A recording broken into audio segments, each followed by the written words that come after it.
Today on the Vinyl Guide, we're very excited. We have Andy Gill of Gang of Four, and man, do we have a lot to cover. A new LP, Happy Now, an Australian tour, the 40th anniversary of Entertainment. Where should we start, Andy? Oh, why don't we start with now and work backwards? Okay, all right. What did you have for dinner? Oh, I'm kidding. well, it's breakfast time in the UK right now. Oh, that's right. And I just had 4 cups of tea. Excellent. Okay, all right. We'll accelerate our journey here right now. Okay. The new LP, Happy Now, just announced. Yeah, very exciting. Now, I got to ask you, Andy, in the pictures, in the videos, I don't see you smile too much. You seem very serious most of the time. I know. Why do you name the LP Happy Now? Are you happy now? Well, clearly not. It was one of those funny old titles. I think in a way it works a little bit like the title Entertainment. You know, it's like, what, are you sure? Are you serious? Is this really entertainment? And it throws up so many questions about the idea of entertainment and what it is and the industry that surrounds it. And I think Happy Now works a little bit in a similar way. It could be taken as kind of, it's like, you know, addressing everybody and saying, okay, so we've got all this shit going on. Are you happy now? And it raises the question of what actual, you know, the idea of happiness and what it is and how you might get there to this fabled state of happiness. That's interesting because Gang of Four has always had these titles of albums that are almost a mystery inside the title. Entertainment's one, Solid Gold, Content. Is it Content? So I guess Yes. Happy Now kind of goes in that same vein, yeah? Yeah, that's right. What does bring you joy, Andy? I think when a few things go right, that's a cause for real celebration.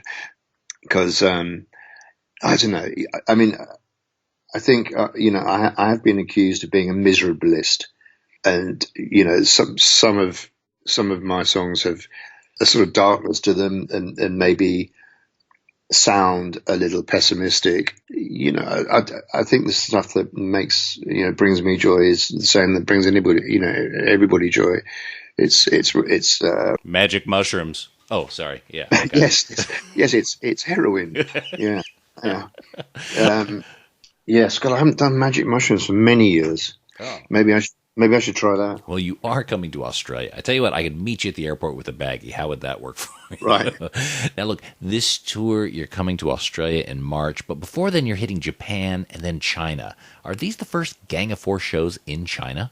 No, we were in China a few years ago.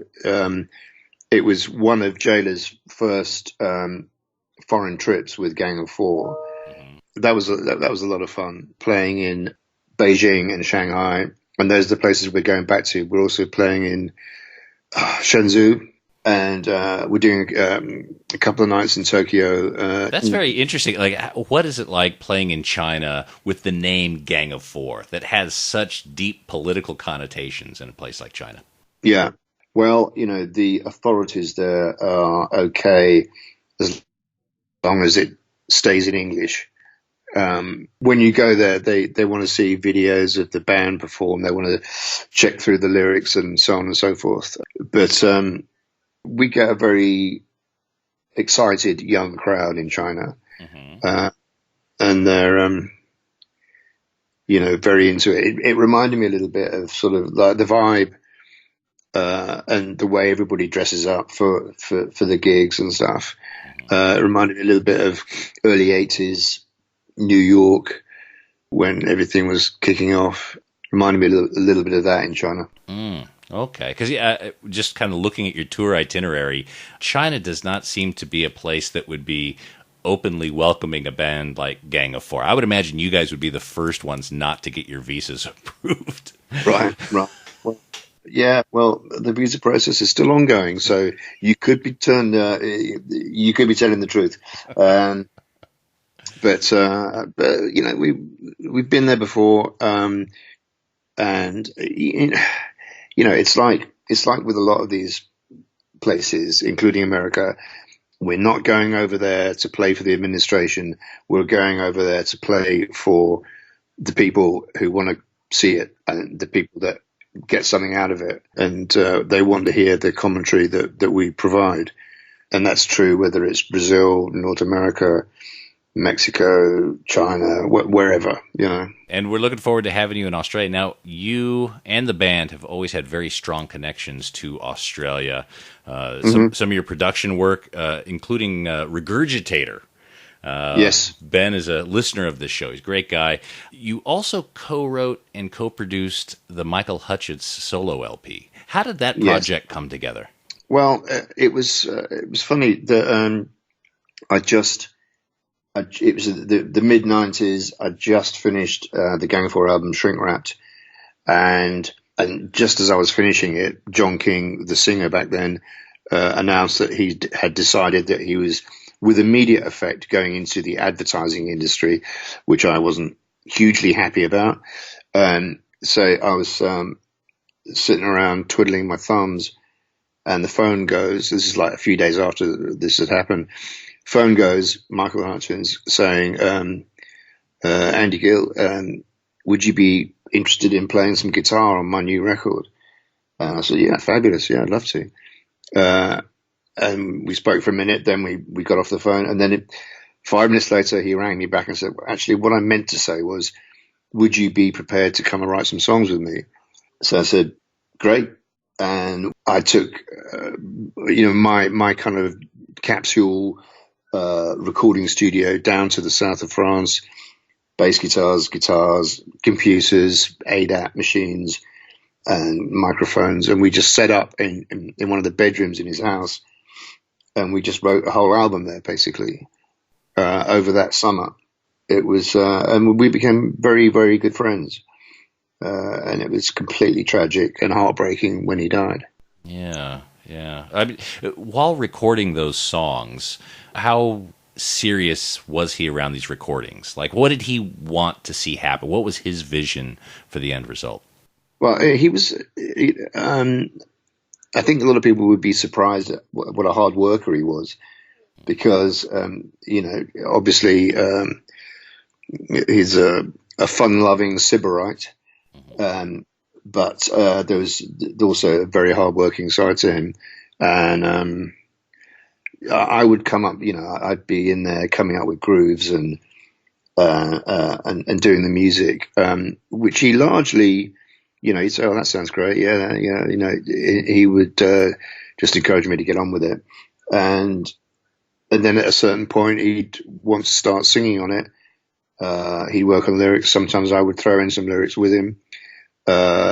And he'd sit on the bed and just sing all afternoon, and that's how he worked. And I was telling somebody yesterday, actually, that one of the things that surprised me was we'd worked all afternoon on a song, and we'd got a really good vocal developed, great melody, great chorus. It was all going really well. And then he said, you know what, Andy, I'm thinking of doing this a different way.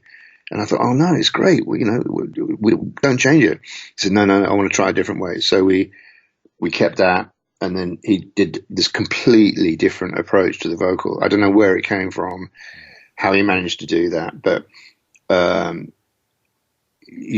completely different melody, totally different approach. And, I respected him a lot for that, because it's hard to do that. And it's like not being satisfied. It's like, we may have the ultimate version, but maybe we don't. And I'm going to try a different way. So it kind of impressed me. It's very brave. Yeah, exactly. Yeah. What was there left to do when he passed? What was unfinished?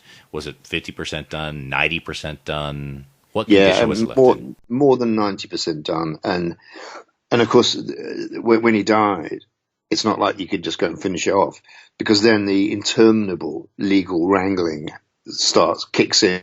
It's lawyers all over the place. So it's not like you can just, and also because he was paying for all this himself. He was making the record, and when he was happy, he was going to give it to whichever label it was. you can be sure that if it had been previously signed to someone, it would have been out within weeks. But that wasn't the case. There was legal wrangling, and eventually it got resolved. And V2 stepped in, as far as I remember, and they said, "Okay, Andy, we want to finish this off now. Can you get in the studio and finish it?" I mean, there was one, and the A&R person wanted to listen to absolutely everything that I had, which was fine. And of course, they picked on Slide Away as being a particularly moving and fantastic song. And they said, "Oh, we got to finish this off." And I was like, "Well, look, I've only got a little bit of Michael's vocals here. I'm not sure how I'm going to finish that off." And I said, "The only thing I can think of doing is asking Bono if he wants to contribute." So they said, "Yeah, brilliant idea." So of course, I spoke to Bono, and he said, and he wanted to listen to absolutely everything. And so he listened to everything. And I said, "Well, can you, help me finish off this song, Slide Away?" And he said, "All right." So he came to my studio, and I wrote a bunch of words for him. I wrote a kind of middle eight section. So, it's this kind of, and then he sang on it. He sang some things that he thought of. He sang the thing that I wanted to make. And out of everything I got, I carved the song out of everything I had. And it's a very moving song. It's a kind of, if you like, a bit of a farewell from me and Bono to Michael. But yeah. Oh, it really is an amazing effort and well done. I'm sure that was very difficult to put together with everything that was going on at the time. So let's quickly talk about entertainment, because 40 years ago, Gang of Four released Entertainment. And I'm not sure if it seems like 40 years for you, but I was just listening to that album today with my kids in the car, and everyone was just grooving with it. It sounds just as fresh today as anything. Why do you feel that album is still so highly revered? What keeps it so relevant even today? Well, I think part of it is that a lot of bands have referenced it, over the years, from the very big bands of the 80s and 90s, like REM or Rage Against the Machine or the Chili Peppers, to another generation, in the early years of this century with Block Party and Franz Ferdinand, and so there's been, and now today, Annie Clark talks about it from St. Vincent and stuff. So people, reference the sound, people talk about it. So it sort of keeps it permanently sort of fresh in a way. And I guess, it sounds like it could have been made last week, because the sound of it, and there's a lot of young bands now in London and Britain that reference it again, whether it's Liars or Shame or one of these bands. So I don't know. It sounds current, and of course, lyrically, nothing much has changed. So it's sort of, unfortunately, it certainly gets a lot of attention. I mean, it's always on the critics' top list. People love talking about the album. Gang of Four has a lot of other great albums. Do you feel that Entertainment sometimes sucks the oxygen away from some of the other work that people could be enjoying as well? Yeah, I think there's a little bit of that. I mean, I hope that people give the new record, Happy Now, a lot of attention as well. I think, in a way, if I had to pick between Entertainment and Solid Gold, the second album, I'd be tempted to go for Solid Gold in a way, because I think it just really grooves. And I think Shrink Wrapped from the mid-90s is a superb album. But you can't even get that now, because I've got to wade through some legal stuff to make that available. So we got to look for an old copy of Shrink Wrapped. Is that on vinyl? Has that one been released? That's a good question. I don't think it is. Okay. I think it was CD only. Do you know if the original tapes of all the Gang of Four stuff are accounted for? Is there anything missing? I haven't looked for it, to be honest with you. I've got one or two myself, but and a lot of those tapes, when we remastered Some of Entertainment for CD a long time ago, we found that the tapes were sort of rotting, basically, and you had to do this thing, because the chrome, the metal stuff that's bonded to the tape starts to come off, and so you had to do this thing where you bake it in an oven for 3 days or something, at low temperature to make it stick to the thing again, and then you've got a few chances to actually get it digitally recorded before it falls to pieces. So I don't, wherever the tape rents, that's a really good question. I don't know where the tapes are for that. It'd be great to find out. You know, it's funny. We had John McDermott. He's the archivist for Jimi Hendrix. He was on the show before, and he mentioned something. He shared with me a very interesting scientific fact. The tape before 1972, recording tape, doesn't need to be baked if it was made before 1972. After 1972, they changed the materials they were using to make the tape. They stopped using whale oil. And apparently, whatever they switched to requires them to bake tape now. So anyway, that's a fun fact for you, Andy. I'm not sure what you could do. I always knew there was a reason to kill whales. In fact, you kill a few on the way out to Australia. I'll try. My best. Going back a little bit further, the first single that Gang of Four had, Damaged Goods, Love Like Anthrax, it was put out on Fast Product. What are your recollections of recording that original single? I do actually remember it, and I remember Bob Last driving us to the studio in his Mini, so we were packed in. Yeah, I remember being in the studio. I remember recording. I just remember recording it. I don't remember any particular incidents. There was probably a lot of arguing, because it always was with Gang of Four. Was it all in like one day? One yeah, session? yeah. Oh, okay. Yeah, okay. yeah. The original pressing of the record came with a sticker. Do you recall the story behind that sticker, or the inclusion of the packaging? What the first single, the EP? What was the sticker? It was like a negative image of what looks like maybe a dance scene, and it just has the names of the songs on it as well. Wow, I don't even remember that. Okay, all right. I don't remember. Where are you seeing that? It's online in Discogs. Okay, I could send you a link if you want. Yeah, that'd be great. Okay. Also, on that first single, in the run-out groove of the record, there was a message that read "A Spiky Spectacular." Do you recall what that was in reference to?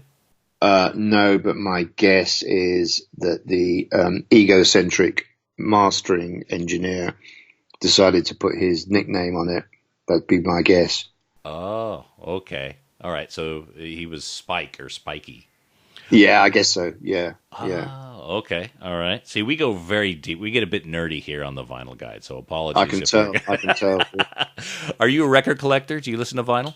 I do listen to vinyl, and I wouldn't call myself a collector at all. No. But I'm too busy making the damn things. But yeah, I'm not a collector. Okay. All right. Fair enough. Well, I do want to play a track from your new Happy Now record here on the show. Right. I guess Paper Thin is the single that you're leading off with. And this is a Pledge Music campaign as well. I'll make sure the link is available for people to see and listen and order for themselves. So you've continued the Gang of Four output around all your other projects, your production work. What's your process in the studio? Are you spontaneous with your recording? Do you have a bit of a rhythm you get into with your musical output? How does that work? So with Happy Now, when I was, I don't know, it was like it was the end of 2017, middle of winter here in the UK, and I just decided, right, okay, I've got a bunch of songs, I want to record them, and I would get up at about 5:30 in the morning, get a cup of tea, get into the studio, and start working on lyrics and song construction. And then I also wanted to work with other co-producers. I didn't want to produce it all myself. I thought it was important to get other heads in on the music. So Ben Hillier, who is famous for working with Blur, Ross Orton, Arctic Monkeys, and MIA. Those are the people I was working with. And they would turn up at about 10:30, 11, and then I'd do a full day's work. So it was really long hours, but really achieving a lot of stuff. And I think the momentum of working on Happy Now was part of what makes the song great. I think in the past sometimes you got that thing, it takes as long as it takes, but I think that's the wrong approach, and I've learned something late in my career that it's momentum is very important. So I think that's why a lot of this. So we got an awful lot done, and like back last summer of 2018, 6 months ago. I had about 17 songs done, and I could pick 10 for Happy Now. But it also means that I'm well ahead on the next record as well. So, it sounds like you approach studio work like a worker. I mean, up at a certain time and really giving it a full day of work, if not more. Is that you? Have you always had that discipline? No, I haven't. This is a bit of a new thing for me. But I really think it works. I think in the past there's been a little bit of a sort of, it's like we've got plenty of time. Just make sure it's good. Take your time, and I think that's the wrong approach. I think it's important to kind of throw yourself into it and work hard. And that momentum, and also you get you see results much more quickly, which I think spurs you on. The whole momentum thing. You do have to be a bit disciplined about it. You can't get up at 5:30 if you've drunk 2 bottles of wine the night before. But also, you've got the studio, you've got everything there. You could sit there and tinker on it forever. Well, you could do. Yeah, I do have the studio here, but that's something I try and avoid doing. The tinkering. I've done so much tinkering in the past. Down with tinkering. Tinkering is the enemy of the people. Yeah. Albums are never done; they just escape. Yeah, that's right. Yeah. Cool. Now, when you get to Australia, it's a bit of a whirlwind tour here. Anything you're looking forward to in your Australia visit?